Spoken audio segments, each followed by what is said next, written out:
Hi, welcome back. You're in the FITSNews studio. It was another huge week on the Rockstar Cheer front, the story that has just been dominating headlines in South Carolina and across the country. We've got an update on that. A report filed on FITSNews this week created some major ripple effects in that industry. We want to talk about that story. We're also going to talk about responses to this coverage from the individuals who have been accused of facilitating this culture of sexual abuse within the American cheerleading industry. Most importantly, though, for the first time, we've heard from one of the survivors of this scandal. One of the Jane Does in the federal lawsuit spoke out. FITSNews is who she talked to. We're going to address that and much more on your Week in Review. All right, so we're going to start again this week with Rockstar Cheer. And again, this story just continues to escalate both in the courts, in the criminal investigation, and in the media coverage of both of those angles of this story. And this week was no exception. And it started at the very beginning of the week when this news outlet published a big story about some loopholes in the policing of the cheerleading industry. You know, we have these entities which were established to protect these cheerleaders, protect these athletes. I'm talking about the U.S. All-Star Federation. I'm talking about USA Cheer, both of which are named as defendants in the federal lawsuit that's been filed related to this case. But these entities were supposed to protect kids. They were supposed to keep them safe from predators. They're supposed to ensure that the people working around these kids had clean records. Again, this is a systematic failure that we're dealing with here. And so one of the things that we pointed out, well, let's dig into that. Let's look at that failure. Let's talk about it. Let's find out what's sort of perpetuating it. And we found a couple loopholes that were very troubling. And again, I'm not a cheer parent, but cheer parents that we've spoken with over the course of this investigation have pointed these loopholes out to us as cause for concern. So we filed a huge report on Sunday of this past week that dealt with these loopholes, that delved into these issues, that talked about exactly how predators were sneaking through this system and making their way to your kids. One of the loopholes was pretty simple: not enforcing punishments. And again, if you follow this story, you're very familiar with Scott Foster. He's the late founder, owner of Rockstar Cheer. And it was his suicide back on August 22nd of this year that launched this entire story. But Foster was actually suspended by one of these entities, by the U.S. All-Star Federation. In fact, he was suspended for a 3-year period. But as we reported very early on in this process, that suspension was a suspension in name only, people. We've been forwarded with literally dozens of pictures of this guy at events, backstage, at practices, coaching at a time when he was supposed to have been away from the sport. So that was the first loophole, and we called it the Scott Foster loophole, which is basically these oversight agencies suspend somebody, and yet there's no accountability. They just continue. It's like it never happened. So we dug into that, and one of the things that we found in doing that, and again, it's not just my reporting on this. I want to credit Daniel Libet with Sportico. Did a huge story on this, a national story, which delved into the fact that Varsity, which is the billion-dollar company that oversees, that dominates cheer, that oversees these independent entities, they're supposed to be protecting kids, that they didn't want to overly penalize people like Scott Foster because this is $1 million customer for them. Huge customer. And if they crack down too hard on him, it keeps money from flowing into their pockets. What was it Bruce Springsteen said? Sooner or later, it's all about money. Well, there you have it. That's what was motivating that loophole. But there was another loophole. And it involves another defendant in this federal lawsuit, one who was accused of actually raping a young girl. And in that loophole, basically you had sort of freelancers, if you will, people who weren't exactly coaches, they weren't exactly choreographers, they were sort of independent contractors, and they were being allowed into these gyms without anyone having to check whether or not they're certified with these so-called oversight bodies. And I'm talking about Kenny Feely is the individual who was referenced in this particular instance. And Feely, again, a defendant in the federal lawsuit, accused of rape, but allowed to be in this gym, even though Foster allegedly set up the private lesson after which the rape occurred and knew about it and was talking about the alleged rape with the underage girl who was the victim of that assault. Now, there was a little good news. 2 days after we filed our report, Jen Berry Hawes with the Charleston Post and Courier, who, by the way, is another reporter who's doing excellent work on this story. If you haven't read her coverage in the Charleston Post and Courier, I know they're a competitor of ours, but please check it out. She's a Pulitzer Prize winning journalist, folks, and she has done great work on this story. Jen Berry Hawes with the Charleston Post and Courier. But she filed a report which revealed that all of a sudden, after we raised these issues about the loopholes, all of a sudden, the ineligible list maintained by one of these oversight agencies starts popping up with all these names. Names that weren't there. The list goes from like triples in size, basically. What a coincidence, right? All of a sudden, they're starting to crack down.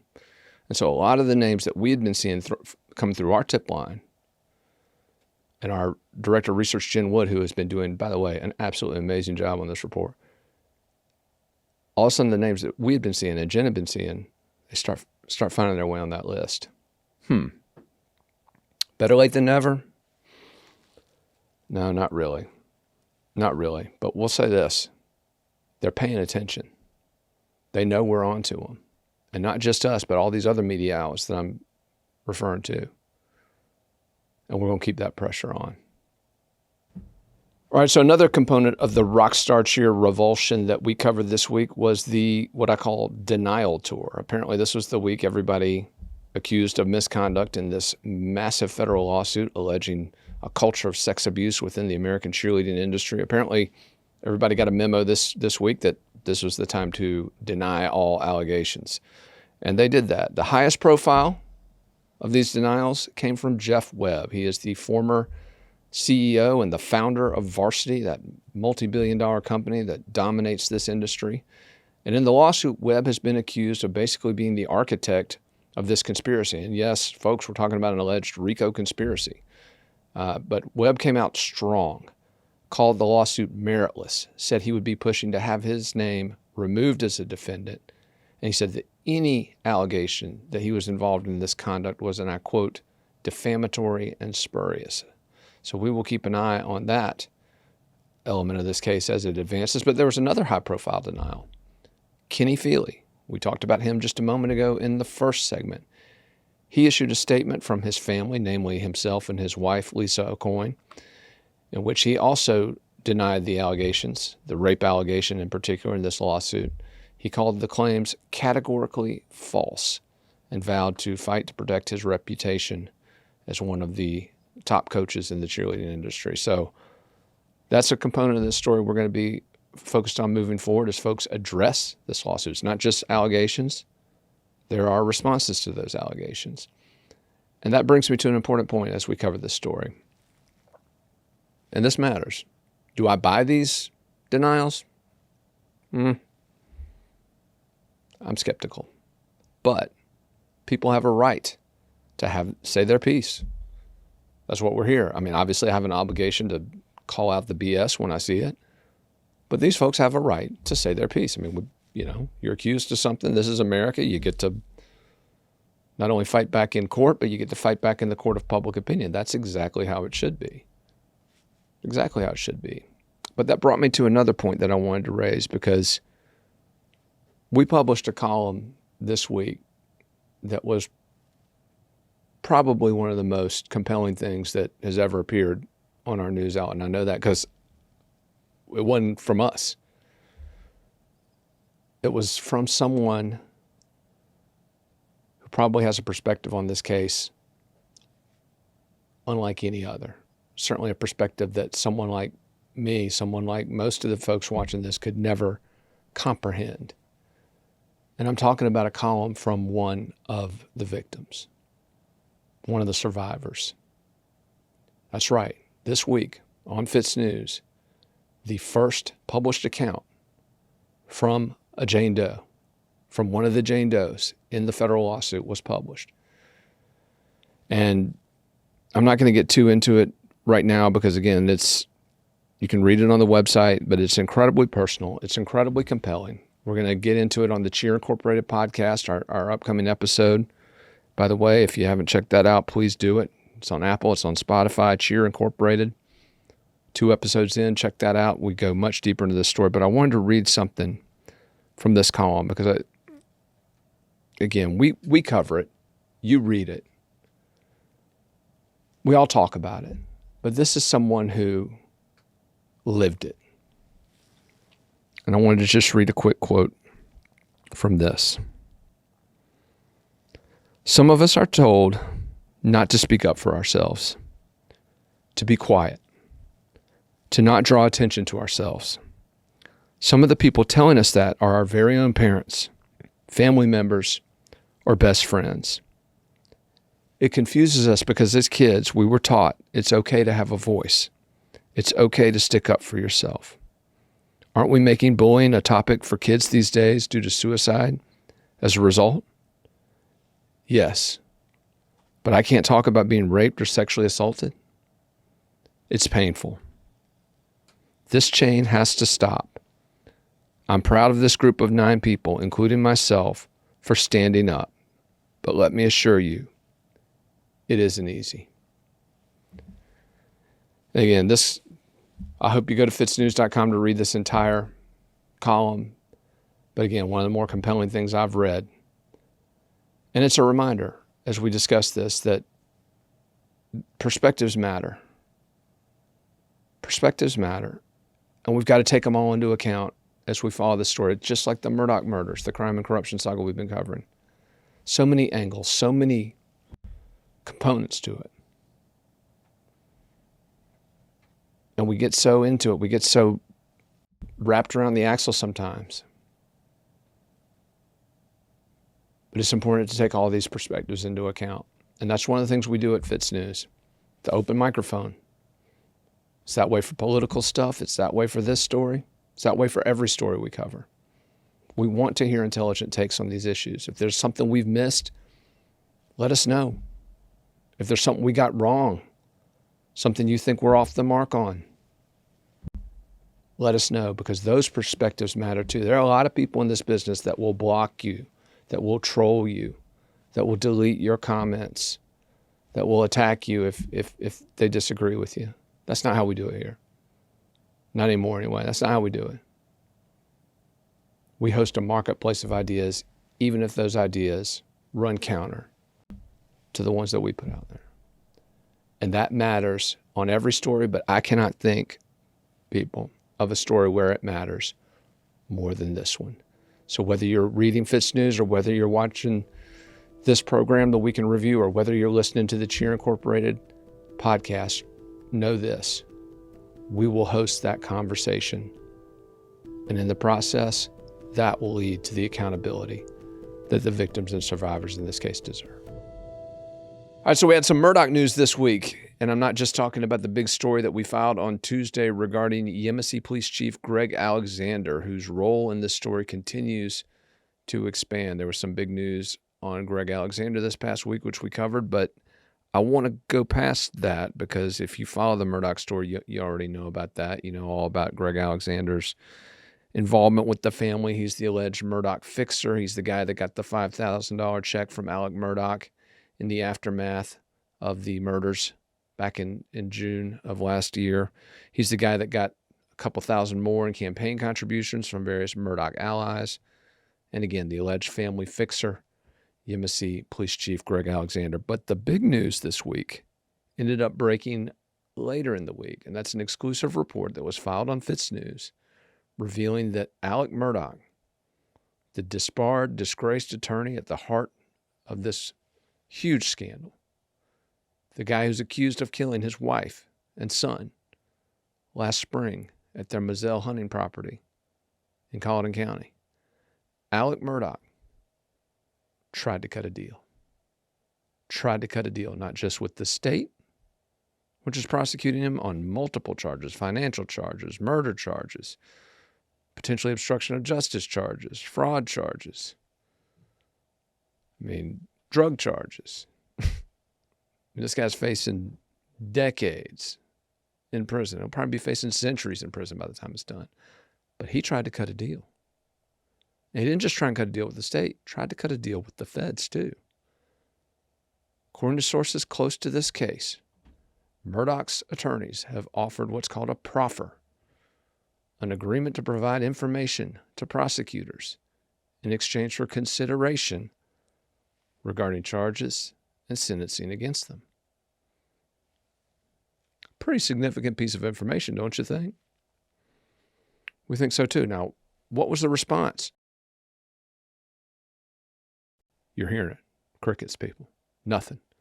Murdoch's proffers to the state and the feds met with absolute radio silence. Now, I reached out to Murdoch's attorneys, Harpootlian and Griffin, and they told me, quote, "We have not participated in, not asked for, and not been offered any proffers from either the state or the feds." So a complete denial there. But again, our sources are adamant on this point. Now, this is a significant development. It signals a couple of things. Number one, if you're a prosecutor, you don't engage in that proffer discussion unless you think you've got a weak case, or if you think that there's some benefit to not trying the case because, whether it's cost too much or would be too hard to pull off, or, it could be any number of different reasons. But to completely refuse to even engage in that discussion, that's significant. And to me, that signals they've got a strong case against Alex Murdaugh for the murders. Now, it is interesting, however, that Murdoch has yet to be charged federally. And we've talked about this extensively on this show. We've talked about it extensively on FITSNews. And the reason for that, many believe, is that if Murdoch were to be charged federally, there would be a mad rush by his attorneys, Dick Harpootlian and Jim Griffin, to get to the federal courthouse as soon as possible and enter a plea immediately.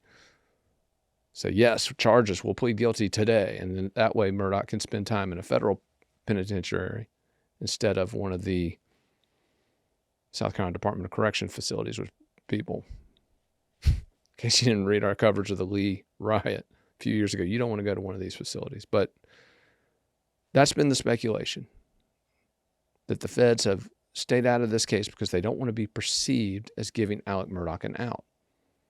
And that perception has been fueled also by the fact that Dick Harpootlian, very well connected with federal government sources, and not just during his time as a former prosecutor, not just his status as a state senator, but this is one of the guys who got Joe Biden elected in South Carolina, people. This is a guy who's got real pull with the Department of Justice.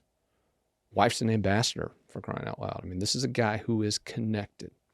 And so the perception of somebody like that going to the federal government and cutting a deal would just look terrible, particularly if it resulted in a sentence that kept Alex Murdaugh from facing some more stringent consequences. But we're going to continue to follow this proffer development as it unfolds. Again, a major development in the Murdaugh murders, crime, and corruption saga, which continues to move toward a January trial on those murder charges at the state level in Colleton County, South Carolina. Count on FITSNews to continue to cover every step of this trial and to lead the coverage of this story. All right, so we cover a lot of dense, depressing, deadly, disturbing, I'm trying to think of another D word to throw in here. In this dastardly. Dylan Nolan with dastardly Dylan. We cover a lot of bad stuff. And so sometimes it's fun to not do that, to cover some lighter stuff. And we used to cover a lot of Southern Charm news. And in case you're not familiar with this show, FITSNews back in 2012, I think it was, were the first news outlet to report on this, a reality television show coming to Charleston, South Carolina. Now, we had no idea that it would be Southern Charm, that it would turn into this massive franchise for Bravo TV. And by the way, I'm a little miffed here, because if you're a long time Southern Charm fan, you'll know that the very first episode of the very first season, this guy starring, literally first scene, act one, scene one, Unfortunately, my reality television career only lasted about half a minute. But, I mean, I'm the one that got Catherine Dennis on the show. And if you're not familiar with Catherine Dennis, I'm going to pull up. This is a mugshot from, I wish you could see this if you're listening on the podcast, because it's quite the Edie Sedgwick moment here. This was Catherine Dennis back in 2012 when she was arrested for, I think it was a simple possession. It wasn't a big charge, but this mugshot, within a year, okay, this took off in South Carolina, first published on FITSNews, but blew up. It was on like all the hottest mugshot websites, and she ended up on Inside Edition within the year, became a hugely famous model, and it was from there that on that first episode of Southern Charm, I told those guys, you got to get this girl on the show. And told Thomas Ravenel, who was the star of that show at the time, this is going to be the combustible love interest that's going to draw your viewers. And sure enough, man, Bravo built the franchise on those two crazy people going at it. Built the franchise on them. But anyway, I should have negotiated a cut of that deal, right? But anyway, Southern Charm, 8 years later, still rocking, still rolling, still got the big sweet advertising dollars for Bravo. But they're looking for new male leads. You know, Thomas Ravenel is gone. It's a little too combustible for the show. Apparently that concoction I put together was a little too unstable. But I guess when you put, chemical dependency, substance abuse, itching inferiority complexes, oh, let's put that on television. Oh, and the guys were running for the United States Senate at the time.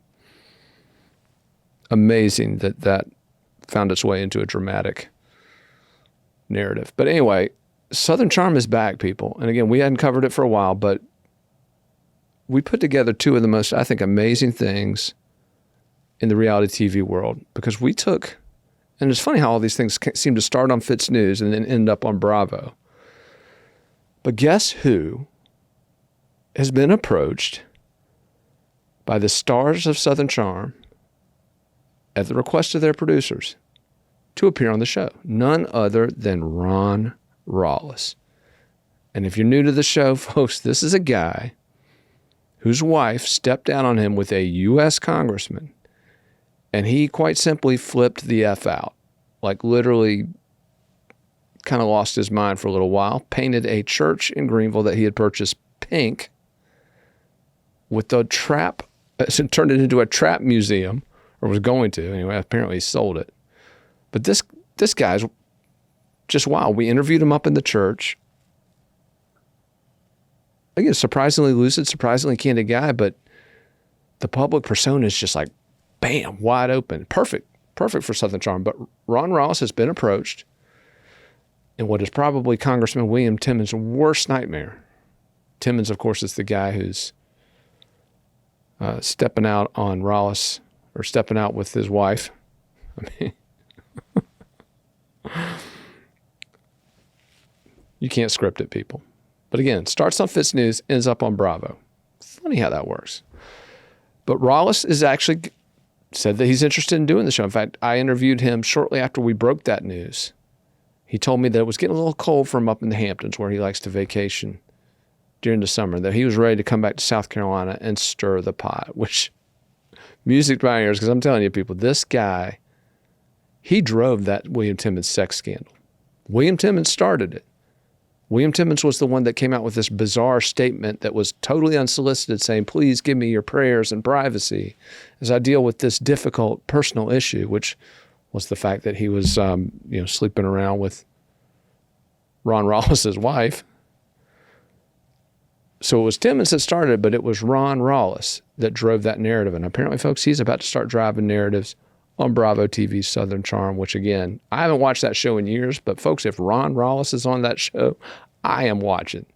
I am watching every episode. I will even, what do they do? What do the kids do, Dylan? They Netflix and chill with it? Is that what they do? Is that a thing? Is that something that goes on the TikTok? Netflixing and chill?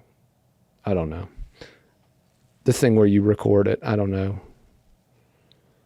I have 6 TVs in my house, and I have control of none of them. None of them. But anyway, if he's on that show, folks, I will watch it. But there's one other thing I wanted to mention on this because it is relevant. If you're not a reality TV fan, if you don't care about who's sleeping with whose, wife, and again, I really didn't either.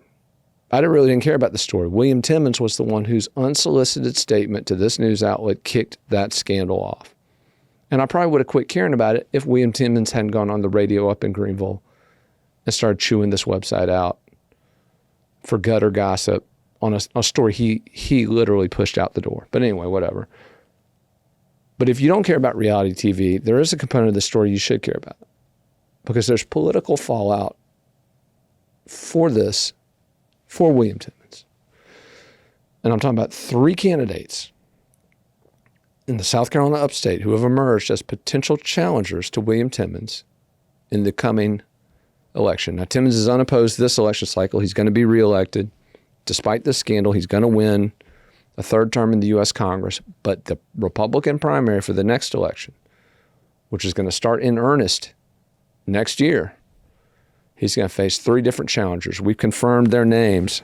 State Representative Bobby Cox, strongly considering a challenge to William Timmons.